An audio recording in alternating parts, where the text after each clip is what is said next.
시편 119편 49절부터 56절까지 낭독하겠습니다. 주의 종에게 하신 말씀을 기억하소서. 주께서 나로 소망이 있게 하셨나이다. 이 말씀은 나의 곤란 중의 위로라. 주의 말씀이 나를 살리셨음이니이다. 교만한 자가 나를 심히 조롱하였어도 나는 주의 법을 떠나지 아니하였나이다. 여호와여, 주의 옛 규례를 내가 기억하고 스스로 위로하였나이다. 주의 율법을 버린 악인들을 인하여 내가 맹렬한 노에 잡혔나이다. 나의 나그네 된 집에서 주의 율례가 나의 노래가 되었나이다. 여호와여, 내가 밤에 주의 이름을 기억하고 주의 법을 지켰나이다. 내 소유는 이것이니 곧 주의 법도를 지킨 것이니이다.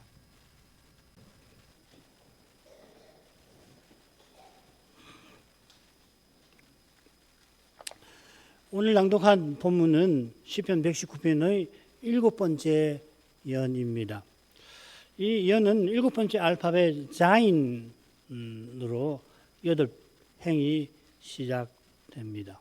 시작하는 낱말은 모두 5인데 기억한다, 자카르라고 하는 낱말이 3번, 그리고 이것, 조트라고 하는 낱말이 2번 나오고, 이게 시의 줄거리를 살피는데 퍽 도움이 됩니다. 이런 통계와 내용을 참조해서 시의 줄거리를 먼저 간단히 제시를 합니다. 49절부터 50절, 말씀을 기억하소서. 그 말씀이 곤란 중에 나의 위로입니다. 여기 이제 기억하다, 또 이것이라는 말이 여기 나옵니다. 그리고 이제 51절부터 53절까지 옛 규례를 언약하면서 원수를 대면하여 위로를 누렸던 것을 고백을 합니다. 여기 이제 기억한다, 특별히 율법이라는 말이 2번 나옵니다. 토라가. 그리고 이제 나머지 3번째 단락인데요. 나그네 집에서 율례를 노래 삼고 주의 이름을 기억하였다. 여기 이제 기억이라는 말, 또 율법, 또 이것 이렇게 나옵니다. 이 기억한다는 표현이 3단락 모두 나옵니다. 첫 번째 단락에서 시인은 여호와께서 기억해 주시라고 간구합니다. 말씀을 기억하소서.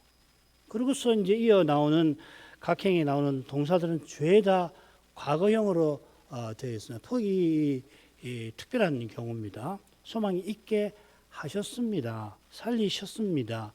떠나지 아니하였습니다. 기억하였습니다. 위로하였습니다. 잡혔습니다. 되었습니다. 기억하였고 또 지켰습니다. 주의 율법을 지킨 것입니다. 전부 과거형으로 되어 있습니다. 아울러 첫 번째 단락과 마지막 단락은 보면 이것이라는 낱말이 마지막 행에 나와요. 이 말씀이라고 되어 있는데 이것이 나의 위로라. 여기 이제 50절에 또 56절에 보면 이것이 내 소유라. 문장은 똑같습니다. 문장 형식이 똑같습니다. 히브리 말로 보면은. 자, 이것이 무엇인지 50절과 56절 후반절에 나오죠. 이것이 나의 위로라 하고서 그 위로가 뭐냐면 주의 말씀이 나를 살리신 것. 나의 소유가 뭐냐 하면은 내가 주의 법들을 지킨 것. 이렇게 되어 있습니다. 나의 위로와 나의 소유, 형식, 그러니까 첫째 단락과 마지막 단락, 그리고 사용된 표현, 문장법도 비슷한데 내용에서도 이 평행을 이루고 있습니다. 나그네 된 집에서 놀랍게 나그네인데 소유가 있다고 해요. 그리고 곤란 중에 놀랍게도 위로가 시인에게 있습니다. 시인의 위로가 말씀에 있는데 시인이 옛 규례를 기억하였습니다. 그처럼 밤에 주의 이름을 기억하였습니다. 그러니까 낱말들 표현들을 보면 아주 정교하게 줄거리가 되어 있다는 것을 짐작할 수 있죠. 말씀드린 대로 7째 예언은 8개 말씀의 중에 율법이 3번 나오는데 둘째 단락 처음과 마지막 51, 53절 그리고 세 번째 단락에 한번 나옵니다. 첫 번째 처음 행에 기억하소서. 그리고 시인의 과거 경험이 마지막까지 이어진다고 말씀을 드렸죠. 시인이 자신의 과거에 얽매이는 게 아니라 오히려 과거를 말함으로 하나님의 미래에 잡혀 있습니다. 자, 이런 점에 비춰서 시인의 심정, 교훈, 태도 살펴보십시다. 주의 종에게 하신 말씀을 기억하소서. 주께서 나로 소망이 있게 하셨나이다. 이 말씀은 나의 곤란 중에 위로라. 주의 말씀이 나를 살리셨음이니이다. 시인은 자기를 주의 종이라 부르며 여호와께서 말씀을 기억해 달라고 구합니다. 이어서 자기에게 하신 말씀, 주의 종인 자기에게 하신 말씀이 어떤 말씀인지를 설명을 해요. 이게 번역에 잘 드러나지 않는데, 기억하소서. 주의 종에게 하신 말씀을 주께서 나로 소망 있게 하신, 나로 바라보게 하신 그 말씀을, 이렇게 되어 있습니다. 그러니까 종에게 하신 말씀이 어떤 거냐면 시인으로 소망하게 한, 바라보게 한 말씀이란 말이죠. 시인으로 소망하게 하신, 바라보게 하신 말씀은 필시 곤란 중에 있던 시인에게 하신 말씀일 겁니다. 이절과 비슷한 표현이 114절에 나오는데, 시인이 은신처요 방패이신 주의 말씀을 바란다 했습니다. 은신처, 마치 사냥꾼에게 붙잡혀 죽을 처지에서 바라본 말씀이니까 구원의 소망을 불러일으키는 말씀이 되겠죠. 81절, 나의 영혼이 주의 구원을 사모하게 비원하오나 나는 오히려 주의 말씀을 바라나이다. 구원의 소망을 일으키는 말씀이 되겠죠. 시인이 곤란 중에 주의 말씀을 바란다는 것은 말씀하신 주를 바라본다는 뜻이겠죠.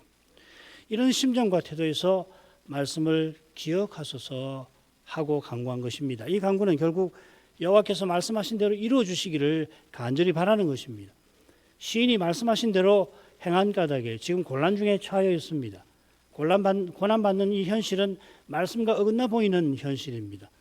장차 말씀대로 이루신 이 세계는 그 믿음의 길에 아무런 장애나 방해가 없습니다.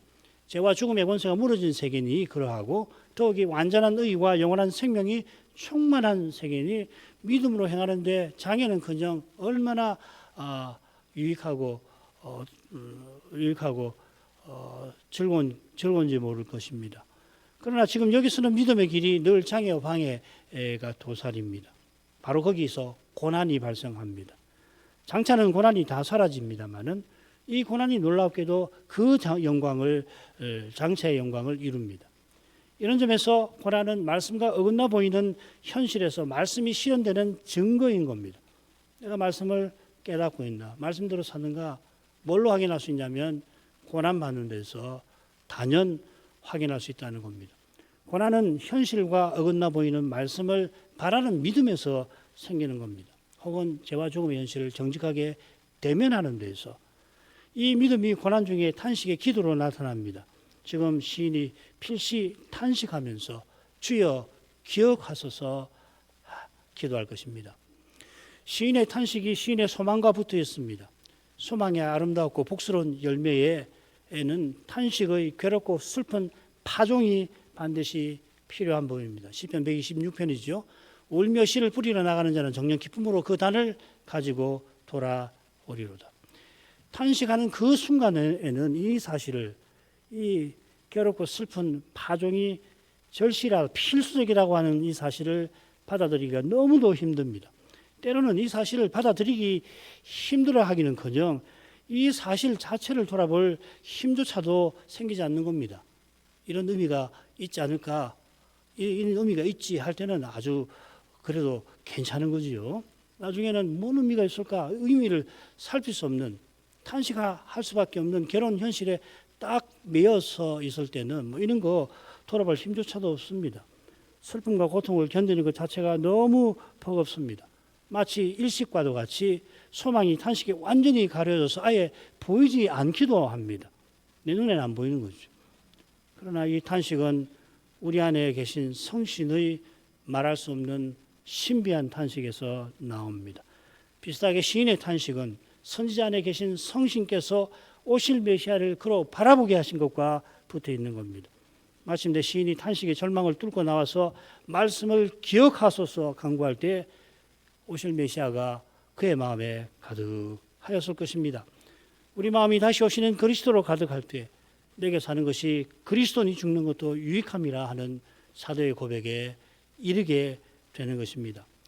50절 처음에 이 말씀이라고 했는데 이것이라는 말이 이 49절의 말씀을 가리킨다고 보고서 번역을 이 말씀이라고 했는데 사실 저는 이것이 좀 부정하다고 생각합니다. 그보다는 말씀드린 대로 56절과 똑같습니다. 이것이 나의 위로다. 곤란 중에 이것이 나의 곤란 중에 위로다. 그게 곤란 중에 위로라고 할 때 이것이 뭐냐 하면 주의 말씀이 나를 살리신 것. 요한일서에 이런 표현이 많죠. 그죠? 나의 곤란 중에 위로인 이것이 바로 주의 말씀이 나를 살리셨음입니다.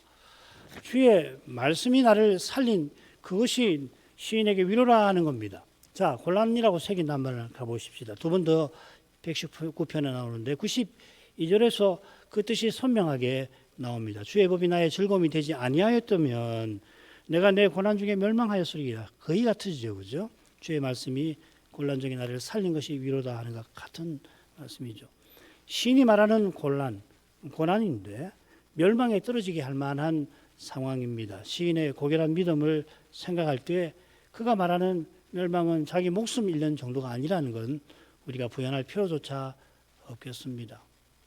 이게 너무도 분명한데 우리 모두가 연약한 인생이고 죽음 앞에 취약해서 종종 우리만 아니고 이 주석가들도 이런 정도로 해석하는 경우가 많습니다. 이 곤란 중에 멸망이라는 말, 이 시인이 자기 목숨 잃는 것을 두려워한다, 이런 정도로만 해석하는 경우가 많은데 참 부족한 해석 같아요. 이런 내용에 비추어서 위로의 의미도 분명해집니다. 이 위로가 구약 전체에서 두 번만 나옵니다. 어디 한 번 더 나오냐면 매우 흥미로운 부분인데 욥이 거룩하신 이의 말씀을 자기가 거역지 아니하였다 하고서 위로를 내가 받는다 이렇게 이야기했습니다. 이게 굉장히 어려운 말씀인데 6장 10절입니다. 6장 10절에 보면 그리할지라도 내가 위로를 받았는데 거룩하신 이의 말씀을 내가 거역지 아니함입니다. 이렇게 이야기를 했어요. 그런데 9절을 보면 여호와께서 자기를 멸하실지라도 내가 위로를 받습니다. 이렇게 말하고 있습니다. 저 같은 범인으로서는 욥의 심정과 고백을 헤아리기가 벅찹니다. 이건 모세나 바울이 동족의 구원을 위해서 자기가 저주 받는 것을 기꺼이 받아들이려고 했던 그런 높은 차원의 고백이 분명할 겁니다. 참 욥기는 참 깨닫기가 쉽지 않은데 그 이유 중 하나가 이런 높은 차원의 신앙이 거기 있어서 그럴 겁니다. 이런 점에 비추어서 시인의 위로는 그저 마음의 괴로움과 슬픔을 들어주거나 달래주는 정도가 아니죠. 구원하시는 위로, 구원의 위로이겠습니다. 이 위로의 근거가 주의 말씀에 있습니다. 주의 말씀이 나를 살리셨음이니이다. 교정하는 이들은 틀림없이 살렸음이니이다 이렇게 고칠 거예요. 그러나 그게 말씀법이 맞으니까요. 말씀이니까 하나님이 아니고 말씀이니까 말씀이 살렸음이니이다 이렇게 해야 맞춤법에 맞는다고 하겠습니다만은 주의 말씀이 주의 말씀하시는 주님과 얼마나 밀착되어 있는지를 아는 이는 이 번역을 좋아할 것입니다. 참 번역 좋다 할 것입니다. 여기 이 말씀, 이 임나라고 하는 건데 앞선 연들에서 이 약속의 의미로 쓰였다고 우리 공부했죠. 38절, 41절. 49절에 소망의 관념이 나왔으니까 여기서도 말씀은 약속으로 새기는 것이 좋겠습니다. 주의 약속이 나를 살렸다, 소성케 했다 고백하는 겁니다. 주의 약속이 나를 소성케 했다는 것은 약속하신 주께서 고난 중에 있는 시인을 죽음의 고통에서 건져주신 것을 가리킬 겁니다. 바로 여기에 참된 믿음의 산실이 있는 겁니다. 참된 믿음은 도무지 믿지 못할 것을 믿지 않을 수 없는 그런 성격을 갖고 있습니다. 눈앞에는 약속과 심히 어긋난 현실이 펼쳐져 있지만 믿음은 놀랍게도 그 현실에 매이는 게 아니라 약속을 바라봅니다. 실로 현실에 갇힌 사람의 눈에는 믿음이 도무지 현실과 맞지 않습니다. 믿음대로 살 것 같으면 죽을 것 같단 말이죠. 말씀대로 살면 망할 것 같거든요. 실은 사람이 자랑하고 의지하는 경험과 이성이 참된 믿음의 들어맞지 않는 겁니다. 그러니까 믿음으로 살면 경험이나 이성을 무시해라는 말이 아니고 믿음은 경험이나 이성을 넘어서는 겁니다. 거기다가 믿음을 자꾸 끼워 맞추려고 하면 결국은 믿음은 도덕과 상식으로 변질돼 버리는 거 아니에요. 칼빈은 세상 이치에 밝은 가장 위대한 천재들이 하늘나라의 진리에 대해서는 두더지보다 무지몽매하다고 일갈하였습니다. 두 번째 단락입니다. 교만한 자가 나를 심히 조롱하였어도 나는 주의 법을 떠나지 아니하였나이다. 여호와여 주의 옛 규례를 내가 기억하고 스스로 위로하였나이다. 주의 율법을 버린 악인들을 인하여 내가 맹렬한 노에 잡혔나이다. 시인을 조롱하고 언약을 허무는 원수, 이 주제가 51, 53절에 분명히 나오죠. 가운데도 마찬가지인데 시인은 원수에게 조롱당하나 주의 법을 떠나지 않고 그 율법을 원수는 버렸습니다. 그런 원수들 앞에서 시인은 여호와의 옛 규례를 기억하였고 거기서 위로를 받으며 조롱을 견뎠다 이 말이죠. 이 교만한 자들, 이 째림인데 119편에 6번 나옵니다. 뭐 크게 두 내용으로 나와요. 교만한 자들은 계명에서 떠난 자들이고 거짓으로 무고히 시인을 쳐서 죽이려 하는 사람들입니다. 51절에 교만한 자는 시인을 조롱하는데 그들이 여호와의 법을 떠난 자들이라는 것이 이 51절 후반부에 나오죠. 나는 주의 법을 떠나지 아니하였습니다. 53절도 마찬가지입니다. 주의 법을 떠난다 했으니까 이들이 주의 법, 언약 안에 있던 자들 같습니다. 방백들이라든지 임금들은 이스라엘을 멸망시킨 그리고 식민지 삼는 외부의 원수들인 반면에 교만한 자는 내부의 원수이겠습니다. 이 교만한 자라는 표현이 많이 나오는 표현은 상당히 나오는 표현인데 어디 인상적으로 나오냐면 예레미야에 나옵니다. 이 교만한 자들이 예레미야 선지자들에게 네가 그 짓을 말하였구나 하고 조롱을 하죠.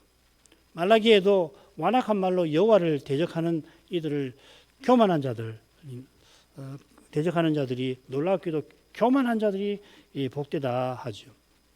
느헤미야가 무너진 예루살렘 성을 재건을 하였는데 암몬 사람 도비아가 저들의 건축하는 성벽은 여우가 올라가도 곧 무너지리라 하고 조롱하였습니다. 암몬 사람이라고 했는데 나면서 여호와는 선하시다. 도비야, 도브야 이 말이거든요. 토브라는 말 우리가 다음번에 이제 이 토브를 많이 보게 될 텐데 이 선하다는 말이고 야는 여호와시죠. 여호와는 선하시다. 암몬 사람이 여호와는 선하시다는 이름을 가질 턱이 없잖아요. 이스라엘 사람인데 나면서 부모님이 여호와는 선하시다는 이 아름다운 이름을 지어주셨는데도 여호와의 종에게 여호와께 이 도비아는 악담을 서심지 않았던 겁니다. 바로 여기에 교만이 있습니다. 하늘 높은 줄 모르고 하나님이 얼마나 거룩한지 모르는 것이 교만 아닙니까? 이 배도가 교만의 정점입니다. 하나님께 난 자는 그러나 하나님과 그 말씀을 대적지 못하는 겁니다. 요한일서 5장 18절 하나님께로부터 난 자마다 범죄치 아니하는 줄을 우리가 아노라. 바로 앞에 사망에 이르는 죄에 대한 말씀이 바로 앞에 있는 데서도 확인이 되지만 요한일서에서 범죄치 아니한다 이 말은 배도 안 한단 말이에요. 꼭 그걸 기억하고 읽으시면 도움이 됩니다. 지금 시인이 그와 같은 현실에서 교만한 자를 향하여 맹렬한 노에 잡혔습니다. 사로잡혔다는 말이죠.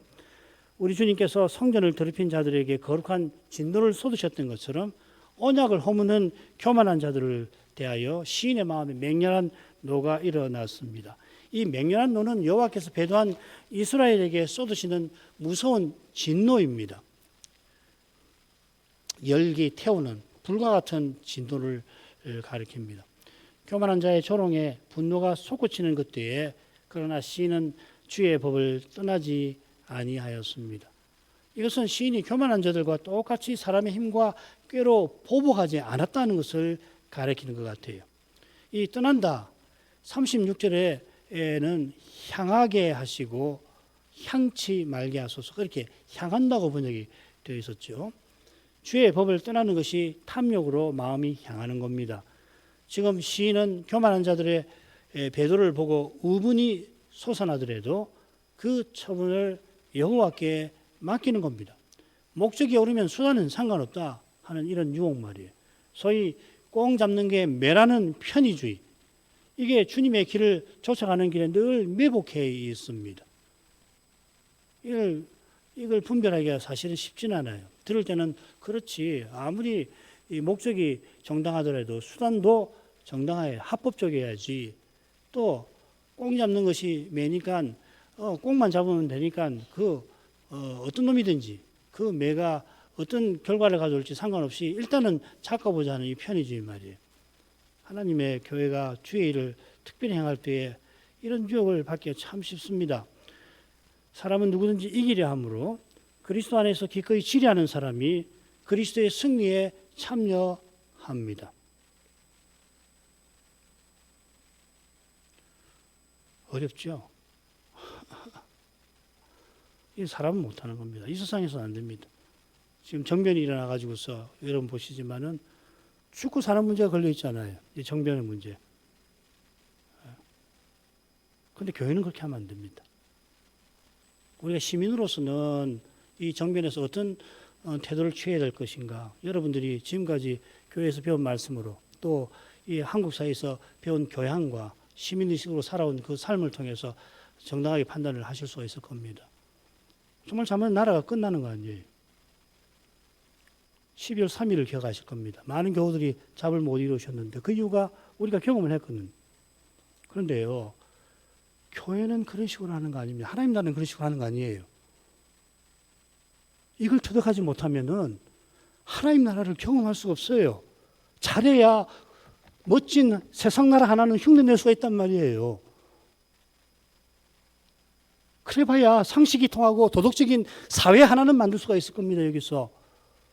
그게 하나님 나라랑 무슨 관계 있습니까? 우리가 꿈꾸는 나라가 그런 나라입니까? 여러분, 그리스도 안에서 기꺼이 지려 가셔야 이기는 겁니다. 그래야 지금까지 믿어오던 믿음이 받은 은혜가 헛되지 않게 되는 거예요. 또 시인이 왜 이렇게 고난을 받습니까? 사도가 왜 고난을 받습니까? 예수님이 왜 십자가에 달리셔야 합니까? 죄지셨습니까? 잘못하셨습니까? 능력이 없으십니까? 바울이 핍박하는 원수들보다 못 비었습니까? 권력이 없습니까? 시인이 손지도합니다. 왜 고난 받습니까? 왜 고난 받으라고 하십니까? 그것이 진정한 승리, 하나님의 승리에 참여하는 유일한 길이에요. 속지 마십시오. 육신적 태도에 속지 마십시오. 어느 시대든지 그렇지만은 이 시대는 육신적 태도가 온 세상에 가득합니다. 철학적으로, 사회적으로, 정치적으로 다 옳다고 하면서 육신적 태도가 가득해요. 그것이 칭송을 이 세상에서 받으니까 신자도 그렇게 되는 거라고. 교회도 그렇게 하자는 거 아닙니까? 그러면 안 돼요.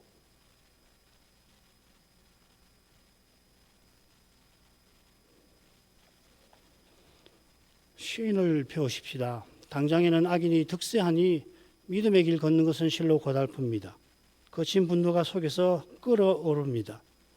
사람이 뭘 이루려는 심정이 거기 있으니까요. 물론 의문도 있습니다만 아울러 뭔가를 이루어야 한다는 심정과 붙어 있습니다. 그렇게 해서 혹 이룬다 하더라도 결국 똑같이 되든지 대개는 더 나빠지는 겁니다. 주의 말씀을 향하면 참된 해답이 틀림없이 있습니다. 시인이 주의 법을 떠나지 아니했던 비결이 52절에 나옵니다. 주의 옛 규례를 내가 기억하였나이다. 이 대목에서 시인은 여호와여 합니다. 이 규례와 여호와여가 자주 함께 나온다고 말씀드렸죠. 얼마나 간절한 심정인지 놓칠 수가 없습니다. 시인 스스로는 주의 법을 떠나지 않을 수 없는 상태였던 것을 능히 짐작합니다. 다윗이 엔게디 황무지 동굴에 숨어 있을 때 굴에 들어온 그 사울의 목을 베라고 했지만 부하들은 다윗은 옷자락만 베었어도 마음이 찔렸습니다. 얼마나 겸손히 주님을 섬기고 나갔던 것을 거기서 배웁니다. 이런 심정, 실은 이보다 더한 심정 가지고는 주의 뜻에 쓰임받지 못할 것입니다. 왜 그렇습니까? 이런 심정은 사람에게서 나오지 않아서 그렇습니다. 시인이 얼마나 간절히 메시아를 바랐는지 놓쳐서 안 될 겁니다. 다시 오시는 그리스도를 전심으로 바라보지 않고는 눈에 보이는 현실에 매이지 않기 힘들고 매이는 만큼 사람으로 행치 않고 견디지 못하는 겁니다. 상황의 정도나 인격의 수준에 따라 사람으로 행하는 양태가 달라서 때로는 훌륭한 믿음의 행위로 보이기도 합니다만은 그게 실은 오히려 천박하고 비루한 행위보다 훨씬 악할 수 있는 겁니다. 시인은 주의 옛 규례를 기억하였습니다. 이 규례 미슈파트라고 하는 건 여호와 하나님이 예적부터 심판해 오신 것을 가리켜서 옛 규례라고 하는 것입니다. 눈앞에서 교만한 자들이 득세하여 조롱하니까 하나님께서 시인을 외면하시는 것처럼 느껴졌을 겁니다. 우리같이 평범한 신자는 시인이 당한 조롱을 헤아리기가 힘듭니다. 하나님을 너희 하나님이 어디 계시냐는 그 말로 시인이 죽음의 고통을 겪었는데 우리가 그렇습니까? 우리가 과연 그렇습니까? 그러면 시인의 심정을 헤아릴 수 있어요. 정말 어떻게 하나님을 그렇게 할 수 있나? 같은 표현을 요업의 친구들에게 같은 표현이 사용되어 있습니다. 친구들이 요업을 위로한답시고 찾아와서는 그를 죄인 취급했지요. 교만하다고 그랬지요. 넌 틀림없이 죄인인데 의인이라고 했지요.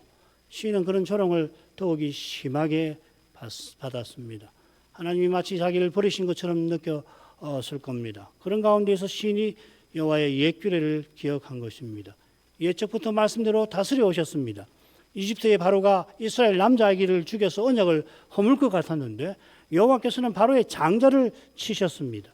사사시대 한나가 분인다에게 조롱을 그렇게 받았지만 한나에게 아들을 주실 뿐 아니라 그 아들 사무엘을 통해서 한나가 그토록 바라던 그 일 이루셨습니다.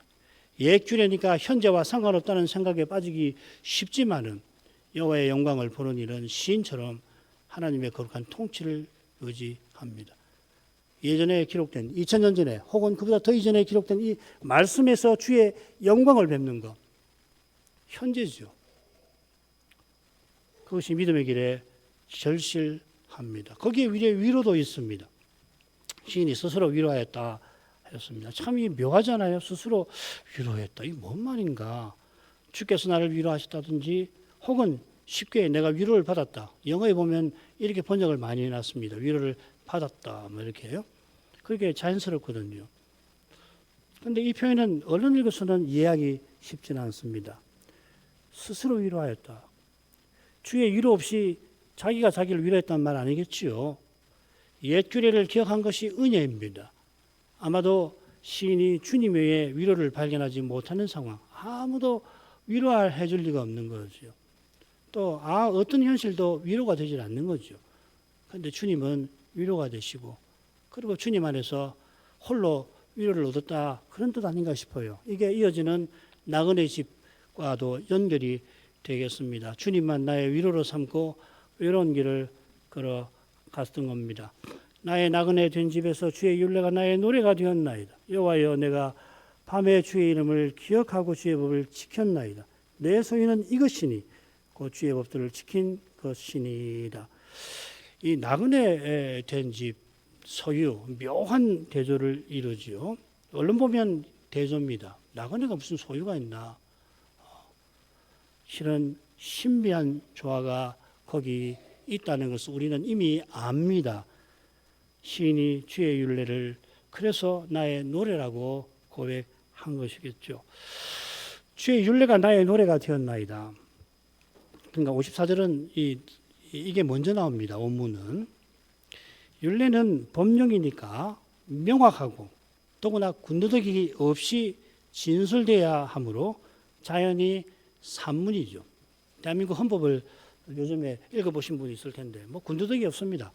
아주 낱말마다 정확하게 뜻이 규정이 되어 있고 그래서 표현도 매우 메마르 드라이합니다. 산문이죠. 산문 중에 산문이죠. 가령 레위기에 율례라는 표현이 여러 번 나오는데 흥미롭게도 이 율례가 뭐냐면 제사장 음식과 관련이 되어 있습니다. 이런 율례가 시인에게 아름다운 노래가 되었다 했습니다. 이 노래라고 번역한 낱말이 우리 성탄 전야 때 늘 낭송하는 시편 95편 2절에 나옵니다. 거기는 시라고 되어 있습니다. 얼른 율례가 딱딱한 산문체로 되어 있습니다만은 얼른 읽으니까 그렇죠. 우리가 레기를 연구한 대로 그 딱딱하지 않지요. 그 내용을 깨닫는 이에게는 송이꿀보다 달콤하듯이 아까 제사장에 주신 음식에 관한 율례는 오실 메시아에 대한 찬송이 거기 있는 거 아니에요. 고백이 있는 거 아닙니까? 시와 같이 아름답게 다가옵니다. 게다가 레기의 율법을 연구할수록 그 내용을 담아내는 그릇이 문학적 형식이라고 하는 것이 실로 아름답다는 것을 우리는 이미 발견하였습니다.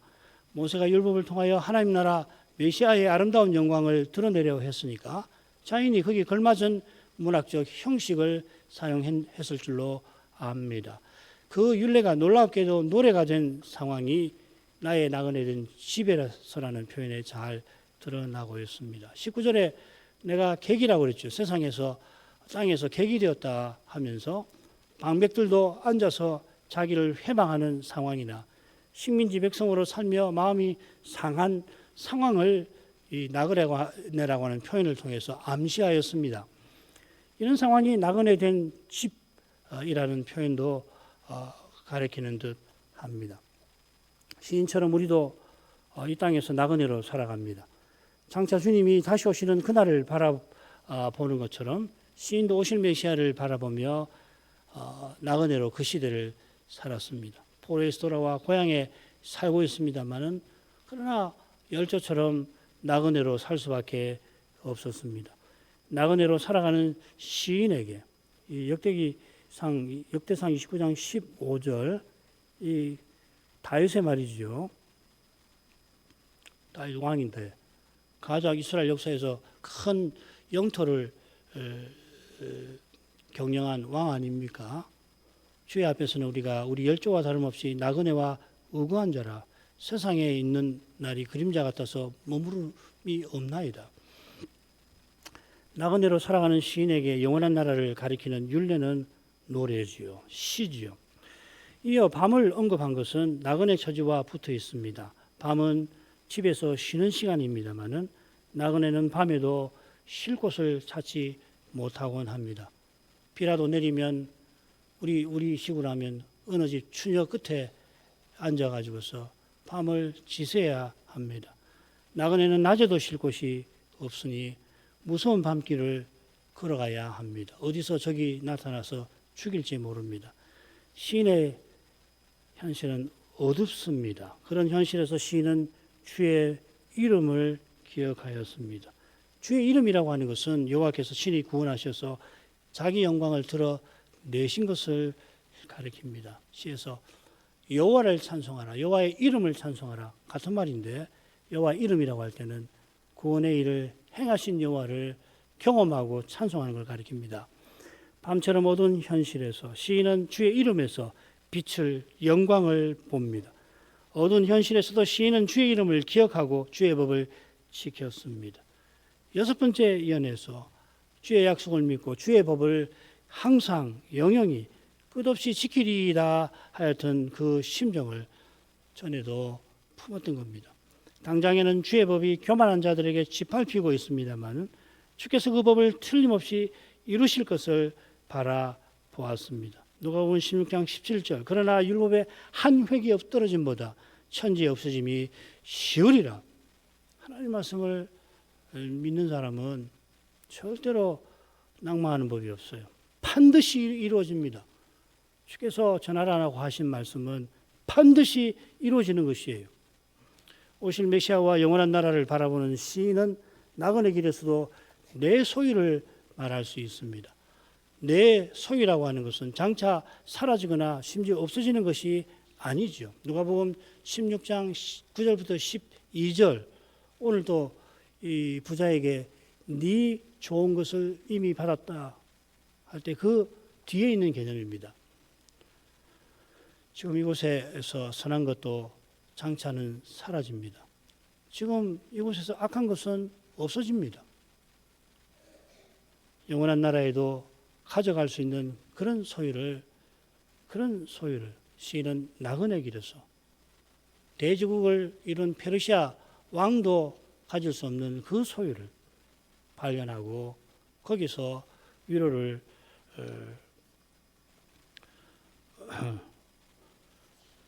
받은 거죠. 그가 가진 소유는 주의 법도를 지킨 것이라 하였습니다. 이 주의 법도 피크림은 주의 돌보심과 붙어 있습니다. 주의 말씀을 듣는 이는 그의 기도를 주께서 들으십니다. 주의 법도에서 영원한 나라를 바라보는 시인을 위하여 여호와께서 메시아를 보내어 그 나라에 살게 하십니다. 요컨대 주의 법도를 지켰다는 것은 그가 주의 돌보심을 구했다 하는 겁니다. 시인의 이 기도는 내가 일해에 2번 금식하고 소득의 11조를 드렸나이다 하는 기도를 빙자한 바리새인의 자랑과 전혀 다르고 오히려 나를 불쌍히 여기소서 나는 죄인이로소이다. 차마 기도하기 힘들지만은 이처럼 고백하는 세리의 간절한 간구와 결국은 같은 거죠. 참된 기도는 근본적으로 이렇습니다. 기도가 근본적으로 이렇지 않으면 기도 아닙니다. 루터가 기도는 상거지가 주께 구하는 그런 거라 했잖아요. 나를 불쌍히 여기소서. 그리스도를 의지합니다. 죄와 죽음의 현실에서 주의 돌보심보다 우리에게 절실한 것은 없습니다. 이 심정으로 오늘 우리도 시인처럼 주의 종에게 하신 말씀을 기억하소서, 주신 말씀을 꼭 이루어 주옵소서 할 것입니다. 걸어가신 아버지, 구약 시인이 옛 규례를 기억하고 주의 이름을 기억하고서 자기에게 하신 말씀을 기억해 주실 것을 간구하였습니다. 옛적에 여호와께서 행하신 심판들과 거기서 드러내신 주의 이름의 영광을 말씀에서 기억했던 것이 성신의 거룩한 가마에 있는 것처럼 성신님 감화해 주셔서 주께서 말씀하신 대로 이루어 주실 것을 그로 믿게 하셨나이다. 성신의 감화 없이 인생의 믿음의 길을 알지도 걷지도 못하는 것을 고백합니다. 성신께서 시인대로 오실 메시아를 바라보게 하신 거기에 그가 자기 시대에 나그네로 기꺼이 살아가면서 교만한 자들의 심한 조롱을 등이 견딜 수 있었던 것을 거기서 알게 됩니다. 자비하신 아버지, 다시 오시는 그리스도를 기다리는 우리에게 이 시인의 믿음을 본보기로 삼게 해주십니다. 이 참된 믿음, 오직 그리스도를 전부로 믿는 이 믿음, 그래 그리스도 외에 무엇이든지 기꺼이 버릴 이 믿음, 저희가 이제도 간절히 구합니다. 예수님 이름으로 기도합니다. 아멘.